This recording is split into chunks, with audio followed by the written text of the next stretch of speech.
നമസ്കാരം. Raf talk ഫുട്ബോളിലേക്ക് അവർക്കും സ്വാഗതം. കിട്ടേണ്ടത് കിട്ടിയാൽ തോന്നേണ്ടത് തോന്നും. അങ്ങനെ ഒരു ചൊല്ലുണ്ടല്ലോ നമ്മുടെ നാട്ടിൽ. ആ വഴിക്കാണ് ഇപ്പോൾ ഇംഗ്ലണ്ടിൻ്റെ ഇതിഹാസങ്ങളൊക്കെ. കളിക്ക് മുമ്പ് മെസ്സിയെ നന്നായിട്ട് ചൊറിഞ്ഞു. മെസ്സിയിൽ നിന്ന് നന്നായിട്ട് കിട്ടി. 2 അസിസ്റ്റുകൾ മെസ്സിയുടെ വക. ഇംഗ്ലണ്ടിനെ അർജൻറ്റീന മലർത്തിയടിച്ചു. അർജൻറ്റീന ഫൈനലിലേക്ക്, ഇംഗ്ലണ്ട് പുറത്തേക്ക്. അപ്പോൾ അതിനുശേഷം ഇപ്പോഴെന്താ അവരുടെ പരിപാടി എന്നറിയോ?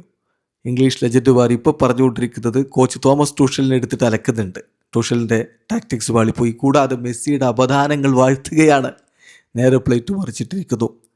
ജോക്കോളും ഗാരി നെവിലും ടെറിയും ഒക്കെ മെസ്സിയെ പൂട്ടും, അർജൻറ്റീന പരാജയപ്പെടും, ഇംഗ്ലണ്ട് അനായാസം ജയിക്കുന്നൊക്കെ പറഞ്ഞതാണ്. ജോക്കോൾ മെസ്സി ഉറക്കിക്കിടത്തുന്നവരെ പറഞ്ഞു. ഇപ്പോഴത്തെ ടെറി നേരെ മാറിയിരിക്കുന്നു. അദ്ദേഹം മെസ്സിയുടെ അപദാനങ്ങൾ വാഴ്ത്തിക്കൊണ്ട് കുറിപ്പിട്ടിരിക്കുന്നു.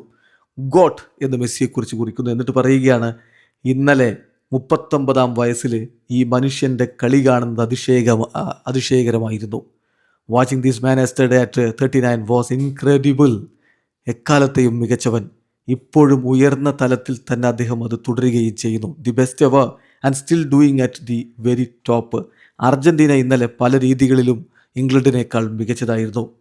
മെസ്സിയെ നിങ്ങൾ എങ്ങനെയാണ് തടയുക എന്ന് എന്നോട് പലരും ചോദിക്കാറുണ്ട്. എൻ്റെ മറുപടി, നിങ്ങൾക്കതിന് കഴിയില്ല. അദ്ദേഹത്തിനെതിരെ ഫിസിക്കലായിട്ട് നിങ്ങൾ പോവുകയാണെങ്കിൽ, ശാരീരിക ബലം പ്രയോഗിക്കുകയാണ് നിങ്ങൾ ചെയ്യുന്നതെങ്കിൽ, അത് അദ്ദേഹത്തെ കൂടുതൽ മികച്ചവനാക്കുകയേ ഉള്ളൂ. സോ സ്ട്രോങ്, അത്രയും ശക്തനാണ്. ആൻഡ് ലവ്സ് ദി ഫൈറ്റ്, പോരാട്ടങ്ങൾ അദ്ദേഹം ഏറെ ഇഷ്ടപ്പെടുകയും ചെയ്യുന്നു.